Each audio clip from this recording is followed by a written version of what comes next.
CBO, no. The Congressional Budget Office throwing in the towel on measuring the cost of Obamacare. It simply can't calculate the fiscal impact because of all the changes we've seen. John, that troubling to you?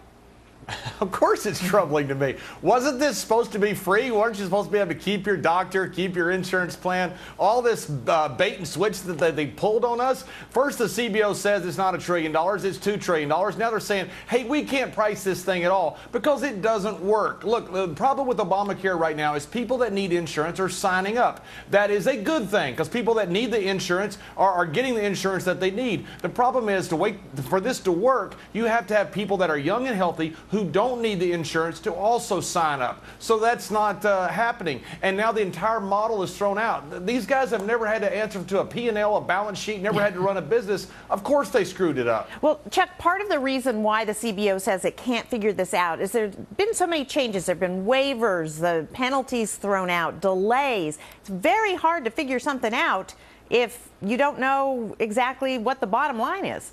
Like John said, it's a big, complicated bill like Social Security was back in the day. And the CBO is kind of confounding. You know, I run a business myself, and CBO says that it's going to be a net profitability after all the things are implemented. It also says that there may be some job loss in connection to it. It also says in some parts it's good and some parts are bad. Here's what I know. And when I tell you something, I ain't making up any numbers. If I tell you that a chicken dips snuff, you better check under his wing for a can.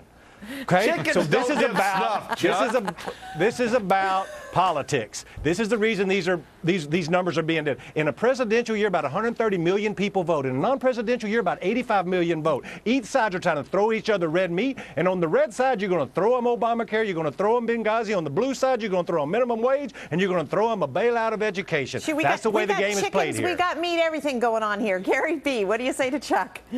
Well, it's funny that Chuck mentioned Social Security, which is another bankrupt government program like Obamacare is soon to be. Look, the original estimate from Obama, the administration itself, said Obamacare would cost $0.9 trillion. In just a short period of time, we're triple that. I mean, the latest estimate from the CBO was $2.6 trillion. And now, of course, they said, well, who knows what the number is going to be. But let's just use the $2.6 trillion. There was a study by the Rand Corporation recently to show how many net people signed up for health care. So that we took the uninsured and now we got them insured. It was 9 million. Well, divide 9 million into 2.6 trillion. My gosh, if we had said to everyone, look, we're just going to, if you like your health insurance, you can keep it. For everyone else, we're going to buy you plans for the next 25 years. We'd have more than enough money to do that. But no, instead we got this complicated morass where you're losing your policy, you're losing your doctor. The cost, I guarantee we're going to be back on the show. The CBO come back and say, oh, it's $4.6 trillion. So it's just a mess. And we could have solved it by just saying, look, we're going to pay for the uninsured. Well, Jonas, cost containment was never really the point of this. Getting insurance to people who don't have it, I guess, was the point. But if you go to the CBO site right now, there's an update in April that raises the revenues and cuts the cost example from the February thing. So this is moving in the right direction. You're acting like it's getting worse when, in fact, the CBO currently thinks it's going to get better. And I'll give you another reason it's going to get better. Well, they don't know, though. They're saying they can't figure it out. There's a lot of moving parts, and they don't know exactly. But I will tell you, one of the moving parts is the revenue side, which we're ignoring. This thing is profitable to government. And we don't like it, and there's a lot of mistakes with it. But it has a revenue plan, unlike, say, Medicare drug plan.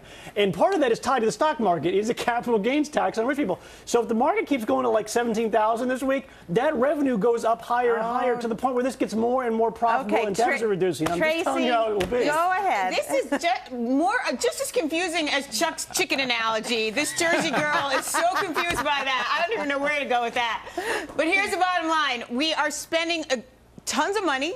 You can't score anything you've never read. So no one really knows what we're ever going to spend on this. And if we continue to try to appeal it and fight it, we spend more money that we weren't intending on spending because that is coming out of the taxpayers' pocket every time this thing goes up for appeal. So we are spending gobs of money, and we're not entirely sure we're getting what we're paying for. When was the last time the government spent more than $100 billion and had a revenue plan tied to it that was being raised? Never. This one does. Okay. I don't know about that. Hashtag Bulls and Bears. Tell us what you think about that chicken analogy. We want to hear about it. All right. Copenhagen chicken. Thanks, guys.